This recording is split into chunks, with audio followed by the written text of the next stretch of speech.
everybody. Stephen Joy here with a vlog. Vlogcast, yeah.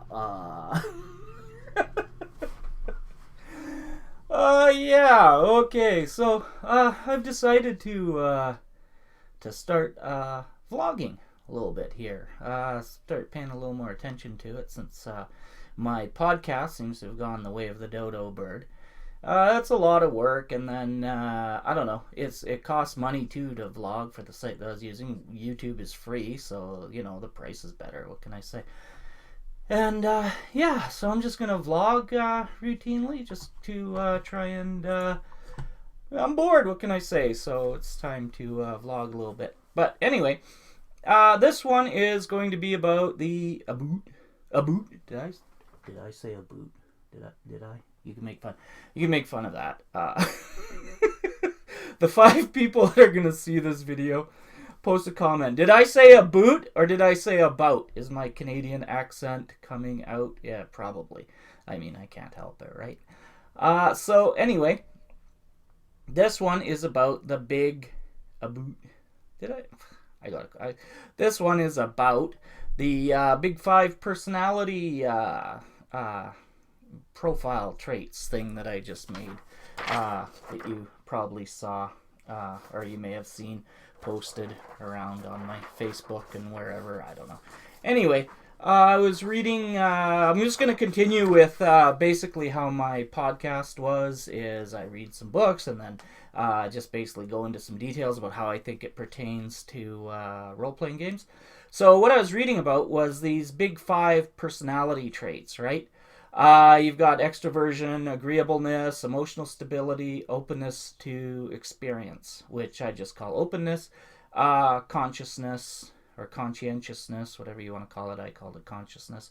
Anyway, so basically people, when people do a profile for job interviews and stuff like that, or assessing people's characters, whatever, I don't know what the hell they use it for. Sociology, magic, psychology stuff. I don't know.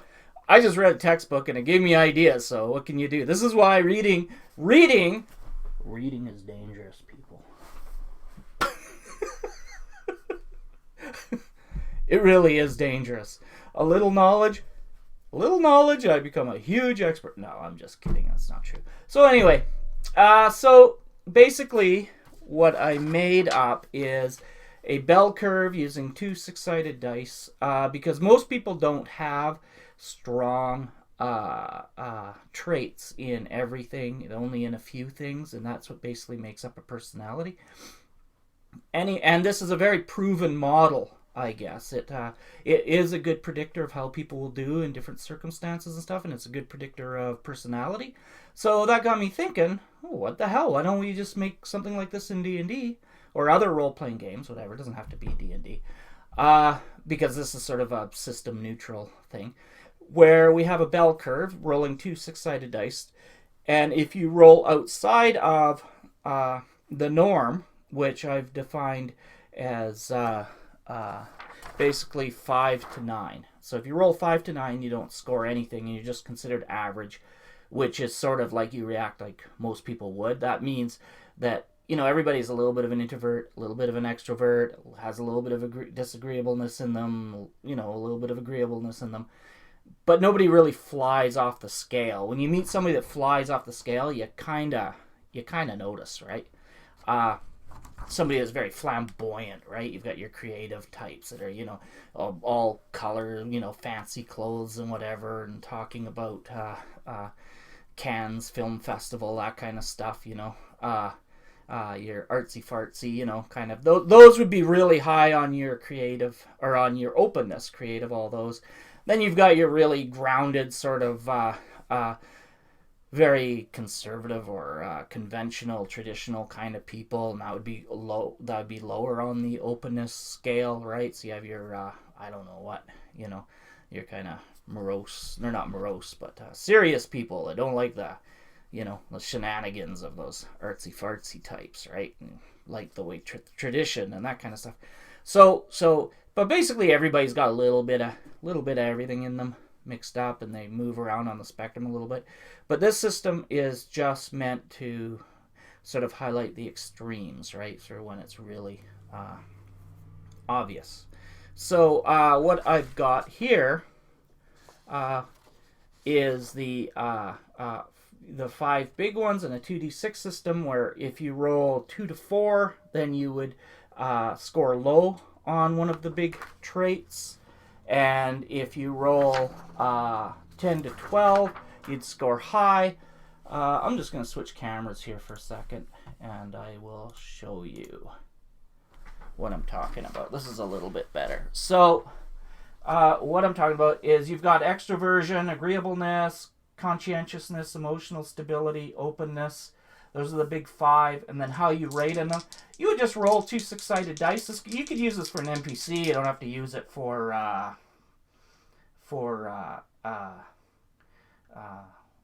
player characters. They might just want to pick or whatever and decide what they're going to play. But you know what? I think it's a lot of fun to do a little bit of randomness in this.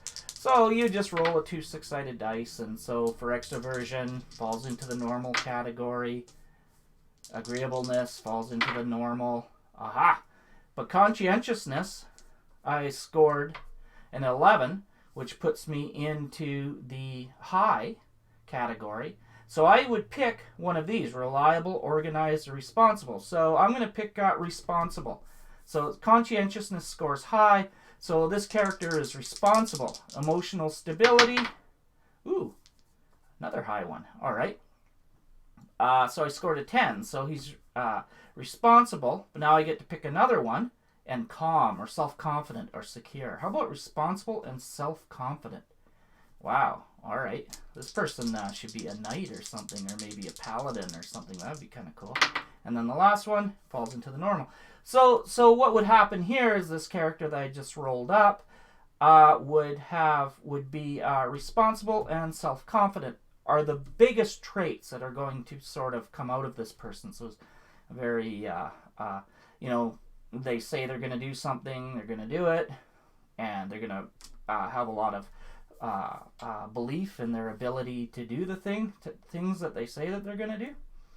And what I did with this system, what I was thinking about it, because I'm making these game books here, and the idea is I want to make, I'm making my own game is what I'm doing, and the reason I bought these 3 little books, and they super reminded me of the old D&D and how it came about, right? So remember the old D&D games, right? And they've got the 3 books. So what I thought, the 3 different books in them. So what I thought is I will do something similar, because I really like the way the original game kind of was all higgly-piggly and all over the place, because I played first edition, and I really enjoyed it.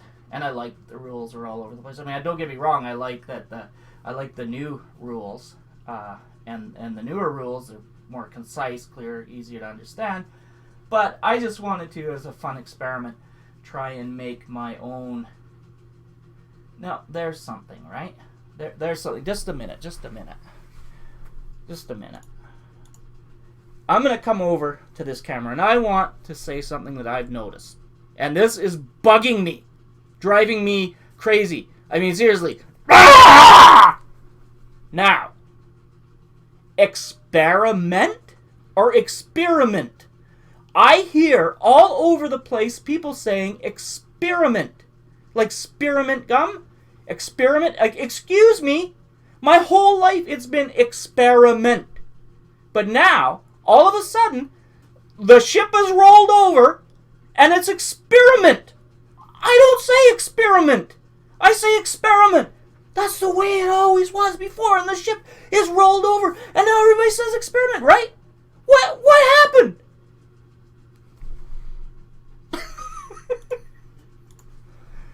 So anyway, the idea is these 3 books is to create the rules. So this Big 5 personality profile is one of the very first rules that I created here. And somebody on Instagram pointed out that I shouldn't have said negative and positive. And the reason I put that in my own game rules, because it's high scoring, low scoring, high scoring, low scoring.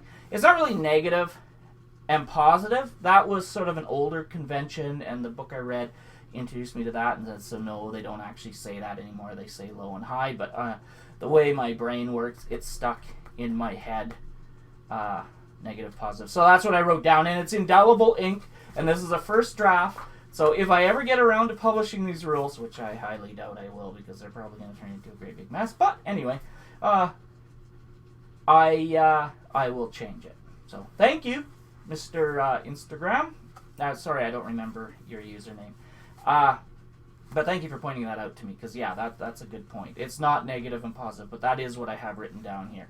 And it's not negative. I mean, you could think of some of the stuff is negative, I suppose, right? Like, for example, agreeableness, cold, disagreeable, antagonistic, right? You could think, oh, well, those are negative traits. What are you talking about? Of course those are negative, right? You know, you want somebody who's cooperative and warm and trusting. I'm actually having trouble reading this right now. I need my glasses. All right, so but let's just think about this, right? Is it really negative? I mean, if you're going to hire, let's say you're going to hire a lawyer. Do you want to hire a cooperative, warm, trusting lawyer? Is that who you want defending you? Is that who you want trying to keep your ass out of jail? No. You want some disagreeable, antagonistic, SOB, cold, right? Fighting for you, making logical arguments. See, so it seems negative. It's not really negative. I mean, it's basically just two different poles of something. So, yeah, that's so basically what I do with these rules is, because somebody else on Facebook said that they thought a 12-sided die would be better, because you would get more scores in there. And that isn't really how people are, and I'm a little worried that using a 12-sided die, I mean, that gets rid of the bell curve. So all of a sudden you're going to have more traits, and honestly, I think that's hard to play, because these are actually fairly realistic. So I mean, if you are, let's say, let's try extroversion. If you're a reserved person, and all of a sudden you have to play somebody who's assertive, or somebody who's really social, gregarious, it's gonna take you out of your comfort zone, right? And so if you have that, plus you have 4 or 5 other ones, I kind of think that's too much. But I mean, to each their own, and if you think you can do it, or if you like the challenge, or maybe you're a thespian and you want the challenge, because that's the thing, is I think this would work really well for writing and acting too, if you need to create a character, because they're actually I've played around with it, and they're very realistic. But what I did was, if you roll a 12, look at that, I rolled a 12 on my first go. Can you believe that? That's incredible. I said 12, and then I just rolled 12. I'm a wizard. I didn't even know it. So if you roll, say, a 12, then you get to choose 2 traits. And if you rolled snake eyes, you could choose 2 high, low scoring or high scoring traits, right? So, but then if you just roll, say a 3, right, to a 4, you would just get 1 trait, is the idea. So that's kind of what I add in here, just to kind of add a little extra stuff in there. And also I made up for dwarves and stuff, as you can see here. Dwarves get a -2 on stability, +2 on conscientiousness. Now that's a +2 to the roll, so 6, 7, 8, 9, so 9 for conscientiousness. Well, let's roll for stability. So 4, 5, 6, 7, 8, right? So there's stability. There is emotional stability. Okay, I was like, what the hell did I do there? Okay, emotional stability, right? So 4, 5, 6, 7, 8 doesn't quite get them into there, but as you can see, it just kind of is an indicator of and gets you a little bit to a better profile of what this character class or whatever might be like, because these are fantasy, right? Not like people, so we can do that with these, without anybody getting triggered or anything, right? Can we still do that in D&D? Anybody out there identifies as oh my god, I shouldn't be talking about that, right? Because I bet somebody does identify as an elf. Anyway, so elves get a -2 conscientiousness and a +2 extroversion. So we're rolling for conscientiousness. 5, 9. So we actually rolled a 7. So again, would be normal. So these aren't going to. It's just going to make a tendency for elves to be less conscientious and more extroverted, and it's just going to cause a tendency for dwarves to be a little less emotionally stable, a little more higher in the old conscientiousness, right? And the same thing, actually, with dwarves, I would actually give them a -2 to their openness, too. But see, I don't have space. That's one of the fun things about making these rules, is because they have to be... I have to make the rules basically fit on 1 or 2 pages, and I have to handwrite it out. It's going to be a really fun challenge. I'm already thinking with this game that I'm going to keep up this kind of system for the game. So I think for the next thing that I'm going to make for it, I'm going to do a very similar system. I'm thinking about it right now. I'm working it in the works in my brain pan. So that's the idea behind this, and you can find it. You can find it on my Patreon. It's Patreon M Stefan Joy. You can find me there. You can find it on my Facebook, which is Stefan Joy Games, I think. You can find it. You can just go to msjmaps.com too. That'll take you to my Patreon, and it's for free there. Not this version. There's a plainer version. This is for a different thing. So yeah. Anyway, I'm gonna go back over to this other camera here. So really great transitions. Take off my glasses. As you can see, as you can tell, I am a professional. So a professional. One-man show, what can I say? So anyway, yeah, so that's a Big Five personality, a little bit about the game I'm making, that kind of stuff. I have to go. I am supposed to be drawing, and instead I'm farting around with YouTube. Farting around? No, I'm not. I'm hanging out with you guys, and this is awesome. All 5 of you, I really appreciate you watching my video. And if you would, please give me a like and ring the bell and do all the whatever the hell you're supposed to do. You know what you're supposed to do with YouTube, right? I don't know. I've got this so much. I don't know. They keep changing things, right? So like, subscribe, ring the bell. And I'm gonna make more videos because this was fun and it's easy, right? Easy, fun. I mean, the podcast, that was difficult. I had to come up and make up a whole thing. This, I just get to talk about one thing, yammer on, make a complete jackass out of myself. Can you see the little googly eyes? Can you see them up here? Yeah. You wonder what that is? You wonder? Yeah. Maybe I'll let you know one day. Maybe a different video. Maybe I'll let you know. So, yeah, thanks for watching, and that's it. I am out of here.